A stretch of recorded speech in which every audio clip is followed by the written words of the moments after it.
Welcome back. I'm Sarah, and today Jake and I are talking about something that makes almost everyone nervous: job interviews in English. And I mean everyone. Even people who are very confident in English suddenly forget every word they know the moment they sit down in front of an interviewer. Oh, I know this feeling very well. My brain just leaves. Like, it books a holiday without telling me. Gone. See you later. Good luck out there alone.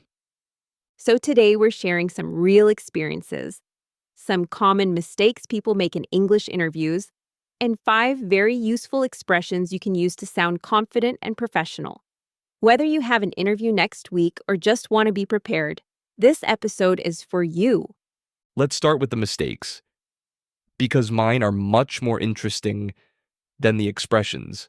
Much, much more interesting.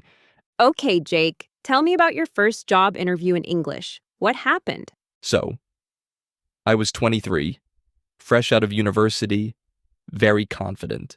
The kind of confidence that only comes from never having failed at anything yet. The interviewer was very friendly, smiled at me, and asked, "Can you tell me about yourself?" Standard question, easy question. And I said, and I remember this clearly, it haunts me to this day, "I am a very good worker and I like money." That is not the answer, Jake. She just stared at me. Complete silence. The kind of silence that feels like it lasts forever. I smiled. She did not smile back. I kept smiling. She kept not smiling. And then I said, because apparently I wanted to make it worse, "I also like Fridays." And she wrote something down. I still don't know what she wrote. I never got a call back. Okay, so I like money and I like Fridays are definitely not the answers. The expression you want here is "I'm highly motivated" or "I'm passionate about my work." These sound professional and enthusiastic. And that is our first expression today. Highly motivated. It means you are enthusiastic, you work hard, you have energy and drive. You can say, "I'm highly motivated to grow in this role," or "I'm a highly motivated person who loves to learn new things." I use this in every interview now. Every single one. I say it at least 3 times minimum. Highly motivated. Highly motivated. Highly motivated. I say it so much that by the end of the interview, they probably think it's my name. "Hello, I'm Jake. Highly motivated. Nice to meet you." It works every time. Unlike, "I like Fridays." And it's one of those phrases that immediately makes you sound professional, even if you're absolutely terrified inside. Which brings us to expression number 2. I work well under pressure. This means you can stay calm and focused even when things are stressful or when there are tight deadlines. Interviewers ask about this a lot because every job has pressure. Oh, this one I also learned the hard way.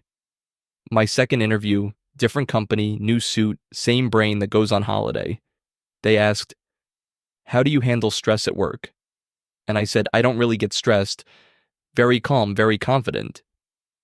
And then they asked for an example, and I completely froze for about 15 seconds, which is a very long time. To be silent in an interview. I could hear the clock on the wall. I could hear my own heartbeat. I smiled. They did not smile. That is exactly why saying you never get stressed sounds unrealistic.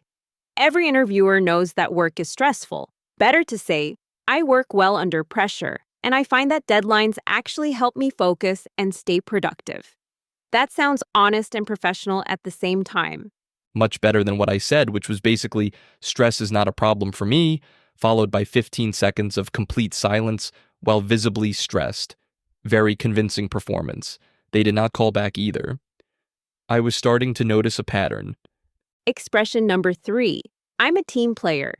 It means you work well with other people, you collaborate, you support your colleagues, you communicate well in a group. This is one of the most common expressions in any job interview anywhere in the world.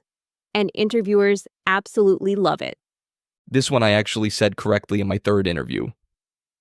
Finally, I said I consider myself a strong team player who enjoys working with people from different backgrounds.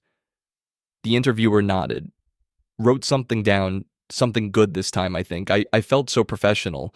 And then they asked me, can you give an example of a time you worked in a team? And I told them about the time me and my friend moved a very large sofa up 4 flights of stairs. It took 40 minutes. We communicated well under pressure. I thought it was a great example. That is not a work example, Jake. It was a real team experience, real pressure, real communication. They did not see it that way. Anyway, I'm a team player. Very useful.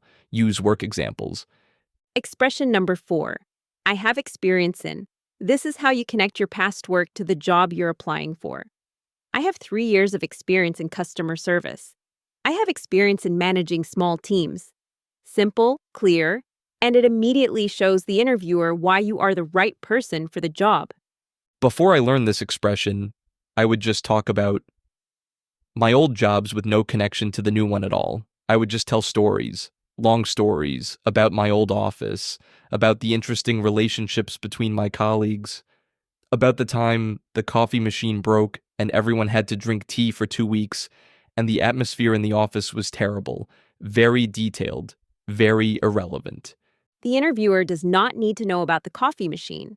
One interviewer actually laughed, so I kept going, told her about the day someone brought a replacement kettle that was too small for the whole office. She stopped laughing eventually. I did not get that job either. But I have experience in telling that story very well. And the last expression, I'm looking for an opportunity to grow. This means you want to develop your skills, learn new things, take on more responsibility, and build your career. It shows ambition without sounding like you just want a bigger salary. Which is also true. Very true. Deeply, completely true. But you don't say that. You definitely do not say that in an interview. Even though every single person in that room is thinking it. Especially if you really do. And if this episode helped you feel more confident about your next interview in English, subscribe for more real English every week. See you next time, everyone.